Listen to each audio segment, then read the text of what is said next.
Peran kewirausahaan dalam etika.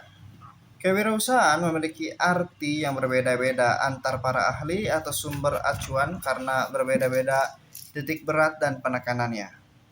Richard Cantillon misalnya mendefinisikan kewirausahaan sebagai bekerja sendiri atau self-employment. Seorang wirausahaan membeli barang saat ini pada harga tertentu dan menjualnya pada masa yang akan datang dengan harga tidak menentu.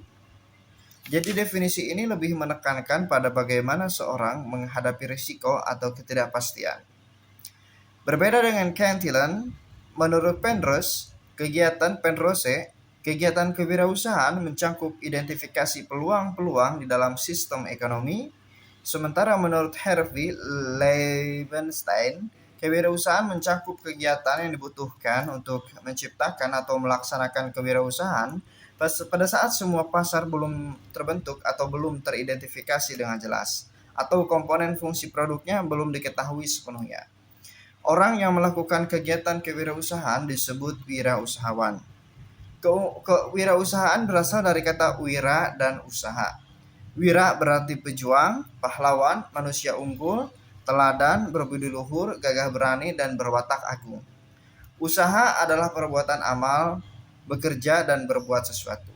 Jadi, wirausaha adalah pejuang atau pahlawan yang berbuat sesuatu. Proses kewirausahaan bagi mahasiswa bisnis diawali dengan adanya inovasi.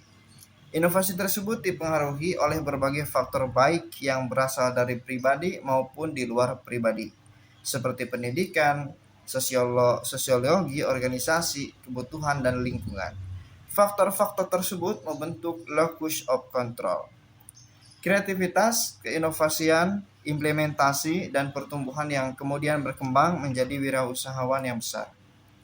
Secara internal, keinovasian dipengaruhi oleh faktor yang berasal dari individu, seperti locus of control, toleransi, nilai-nilai pendidikan, pengalaman, sedangkan faktor yang berasal dari lingkungan yang mempengaruhi diantaranya model peran, aktivitas, dan peluang. Oleh karena itu, inovasi berkembang menjadi kewirausahaan melalui proses yang dipengaruhi lingkungan, organisasi, dan keluarga. Tahapan atau proses pembentukan mahasiswa bisnis yang berwirausaha ini seyogianya harus berkesinambungan mulai dari awal mereka kuliah sampai mereka menjadi sarjana.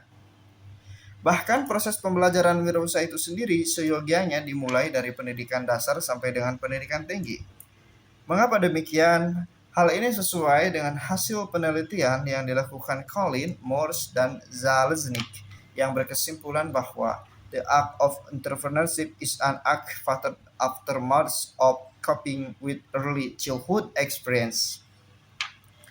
Menurut mereka, pengalaman masa kecil dapat mempengaruhi kesuksesan dan kegagalan seseorang.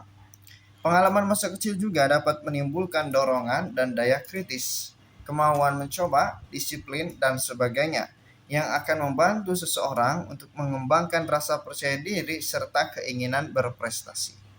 Sebaliknya, pengalaman masa kecil juga dapat menyebabkan seseorang untuk tidak melakukan hal-hal tersebut. Oleh karena itu, jika seseorang dimulai dari kecil melakukan proses magang atau internship, kemudian ketika remaja memulai bisnisnya sendiri atau bisnis manager, dan ketika kuliah dengan bekal ilmu pengetahuan yang didapatnya bisa menjadi seorang investment manager.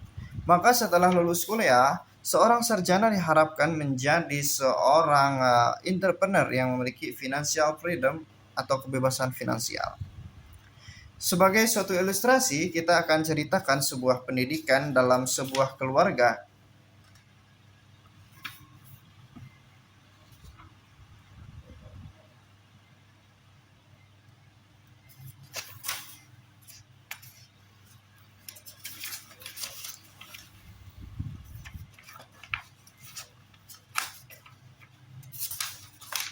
Panjang sekali ya.